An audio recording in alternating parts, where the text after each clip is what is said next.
tout le monde, du coup, c'est LP, le Bourguignon, désormais aussi le nom de la chaîne, pour que ce soit un petit peu plus reconnaissable. Aujourd'hui, du coup, déplacement à Rouen pour le match Rouen, enfin Quevilly Rouen contre Auxerre. Du coup, là, je vais aller me préparer. Et puis, je pense que je refilmerai dans le bus. J'ai juste quelques petits trucs à dire, un petit truc à dire. Je sais pas pourquoi, mais la dernière vidéo, les commentaires, ils ont été désactivés. Au départ, c'est parce que j'avais mis une musique en plus nulle, donc ça me fait un peu chier là-dessus. Et puis, si j'avais autre chose à dire, non, je crois pas. Enfin, il y a des trucs de prévu, mais vous verrez peut-être plus tard, du coup. Peut-être dans la prochaine vidéo, j'en parlerai, mais là, c'est parce que je réfléchis encore à quelques petits détails. Bon, du coup, on se retrouve tout à l'heure, peut-être dans le bus ou je sais pas quand, mais là, vu qu'il n'y a plus besoin de faire les présentations, ça va être plus court. Et à plus.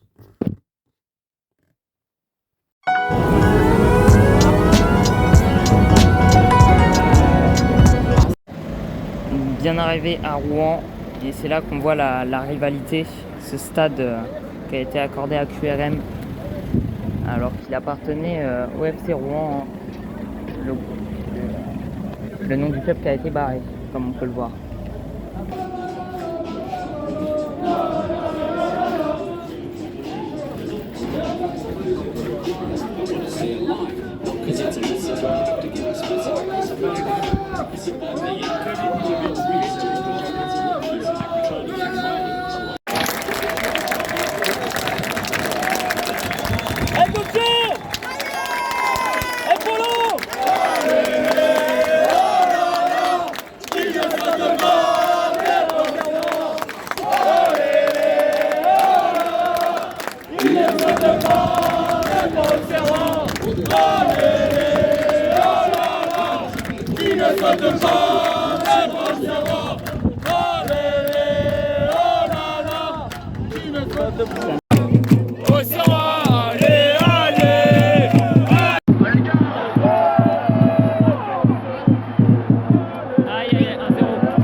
Moi je l'ai vu. Oh là là, il ne saute pas les Beaucerons. Oh là là, il ne saute pas les Beaucerons. Oh là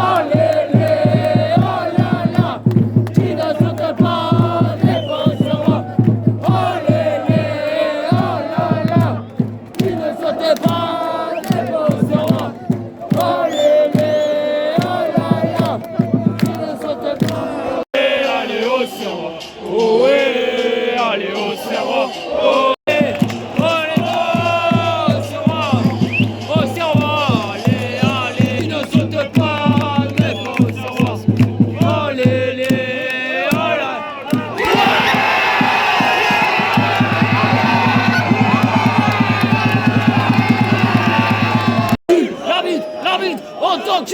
L'arbitre, on t'encule.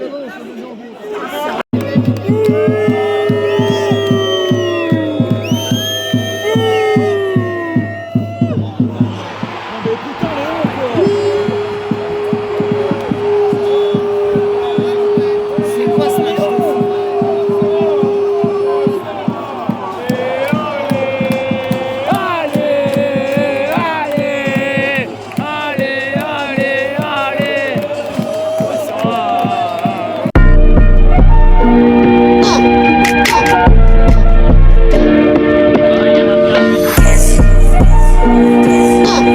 Et re tout le monde, du coup, c'est parti pour le débrief de cette rencontre du coup au Cercueilly. Je vais regarder l'heure juste en vif, il est 6h37. C'est parce que j'ai des problèmes de sommeil, donc la nuit, des gros problèmes. Et du coup, je suis toujours réveillé. Donc c'est pour ça que je ne suis pas dans ma chambre, c'est pour éviter de réveiller au-dessus. Bon, bah, on va tout de suite rentrer dans le vif du sujet. Pour moi, vraiment, bah, je suis à peu près du même avis que le coach. Vraiment, il y en a des joueurs, pas tous, mais il y en a quelques-uns qui se sont contentés, je pense, de juste vouloir le match nul. C'est assez triste de se dire ça contre Quevilly. Donc, pour en soi la globalité du jeu d'Auxerre, parce que la globalité du match, je vais en reparler. La globalité de la GIA, c'est plus avec 4-5 sur 10 dans le niveau de jeu d'Auxerre. Et ensuite, là où justement j'en viens, le scénario. Alors là, c'est clairement du 10 sur 10, hein, le scénario. Normalement, si vous en êtes arrivé là dans la vidéo, du coup, bah, n'hésitez pas à liker et vous abonner, et à commenter pour dire là où je peux m'améliorer. Par exemple, là, je suis un peu dans le flou, mais parce que du coup, j'ai penché mon téléphone cette fois-ci, plutôt que de le prendre en horizontal. Mais bon, c'est pas là le sujet. Du coup, 10 sur 10 le scénario. Donc, si vous avez suivi la vidéo, c'était coup sur coup, hein, à part au moment où il y avait un partout. Excusez-moi, parce que j'étais en même temps en train de manger, mais bon, c'est pas là le sujet encore une fois. Euh, le, euh, Quand il y avait un partout, mais bon, ça se voit dans la vidéo, on se prend un but assez tôt, en moins de 10 minutes. On revient à la demi-heure avec cette magnifique frappe de Götze, que d'ailleurs j'ai pu filmer. Ensuite, il y a eu la mi-temps, du coup, mais bon, voilà. On marque ensuite grâce à Onaïou. Bon, là, j'ai pas pu bien voir parce que, bah, forcément, vous le verrez dans la vidéo, mais le parquage, vraiment, les filets, plus grillage, c'est pas très cool pour pouvoir voir. Ensuite, du coup, le but d'Onaïou, égalisation coup sur coup. Là, j'ai quasiment pas pu voir, hein, alors que pourtant, on le voit sur la vidéo, on voit à peu près quand c'était de notre côté. J'ai pas pu bien voir le deuxième but de Quevilly, pareil pour le troisième, mais on y revient après.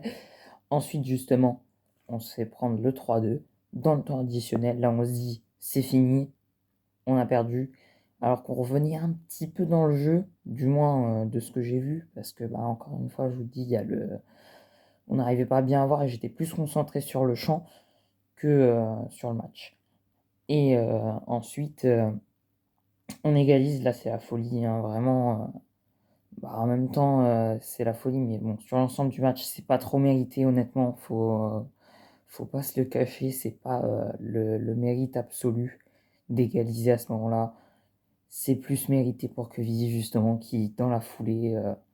Par contre, juste avant de finir ma phrase, ce qui n'est pas mérité, c'est le carton rouge pour Soumaré. Pour moi, mais il faudra que j'attende de l'Azumi. Parce que pour moi, en fait, le joueur, il a déjà passé la balle à un autre Rouennais avant avant que Soumaré lui fasse faute. Donc pour moi, il aurait dû avoir avantage. Peut-être lui mettre le jaune après ou un rouge. Mais il faudra que je regarde le résumé. Mais bref, je prends un petit peu de temps sur ce débrief.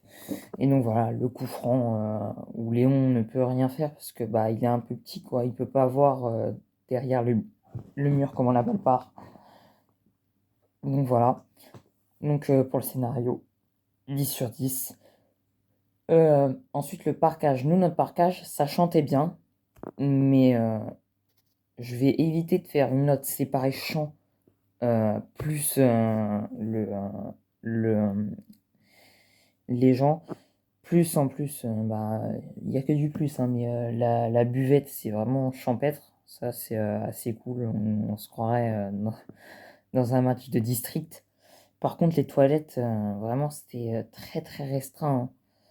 J'avais l'impression d'être dans un local carrément. Dans un vraiment petit local. Dans un local à chiottes. Mais du coup, et c'est le point négatif, mais après, c'est juste le seul point négatif, mis à part la défaite. Mais bon, on a vu un scénario de fou, donc c'est pas non plus très attristant qu'un 0 dégueulasse. C'était plutôt les gens dans le parquage. Parce que il y avait certaines personnes, alors que moi, j'étais pas dans le noyau. Pourtant, je me cassais la voix, hein. Là, ça, je sais pas si ça s'entend, mais j'ai un peu la voix cassée. Euh, Il y avait, il y a eu 2 fois où je me suis fait interpeller parce que j'étais en train de filmer le match. Quand j'ai filmé le coup d'envoi, je sais pas si on voit, mais je m'arrête de filmer net parce que bah il y a une personne qui me demande d'arrêter de filmer. Et vu que j'étais un peu tout seul dans mon coin, j'ai arrêté pour éviter qu'ils viennent m'embêter encore plus. Et ensuite, bah, je suis retourné vers mon groupe. Et là, il y a un monsieur qui était sur une barrière. Il a commencé à me faire des signes, ouais, coupe, coupe, coupe. Et ensuite, il y a un monsieur qui est venu prendre ma mère à partie en disant oui, il faut pas qu'il filme, faut pas montrer le visage des gens sur internet. Alors que le problème, c'est que si vraiment, excusez-moi, il y a le chat qui passe devant, si vraiment ils veulent pas se faire filmer, il y a, il y a déjà Bean, enfin là c'était Prime pour le coup, mais il y a déjà la chaîne de télé qui filme. Je vois que le débrief il prend un peu de temps, donc j'ai essayé de finir rapidement, mais voilà. Pour le parquage, en tout, pour l'expérience, je mettrais un 6 sur 10. Même si en soi, vraiment l'ambiance, et c'est là où j'y viens, l'ambiance pour nous, c'était vraiment un allez, 8 sur 10. Encore une fois, c'est pas les chants parce on a vraiment donné. Mais c'est plus les speakers, certains, pas tous, parce qu'il y en avait un qui était celui qui était juste en face de moi, il était assez sympa. Même s'il sifflait assez souvent, c'était pour ramener un petit peu de vacarme. Il y en avait un autre, il a commencé à embrouiller tout le monde à la mi-temps, alors que bah, on s'est quand même donné. Alors je veux bien qu'il y en avait sur les côtés qui chantaient pas, mais bon là je m'attarde vraiment sur des détails. Puis il avait commencé à embrouiller ceux qui reviennent après la mi-temps, parce que bah il y a la queue à la buvette. Ils peuvent pas se téléporter s'ils veulent prendre à boire, ils sont obligés d'attendre à la fin de l'accueil, ils vont pas se barrer à la fin, enfin ils vont pas se barrer alors qu'ils ont attendu. Enfin bref. Et donc mon dernier point que j'ai pas encore abordé, l'ambiance du stade, pas la nôtre, hein, l'ambiance de Rouen. Vraiment, ils ont pas chanté, on les a pas entendus, hein. Je sais pas s'il y en a qui ont regardé le match à la télé, mais apparemment on n'a entendu que nous. Mais franchement, on les a pas entendus une seule fois. On les entendait même pas. Des fois, même quand on se taisait pour, euh, pour faire une pause dans les champs et changer, on les entendait pas. On les voyait juste sauter sur place, mais voilà. Enfin bref. Du coup, une ambiance 3 sur 10 parce qu'on les entend, vous le verrez, enfin vous l'avez vu à la toute fin du match, on les entend. Mais mon débrief de 9 minutes, je vais abréger et je vais finir la vidéo. Donc sur ce, c'était LP, donc le Bourguignon. Puis bah, à la prochaine. Normalement, le match contre le PFC. A plus.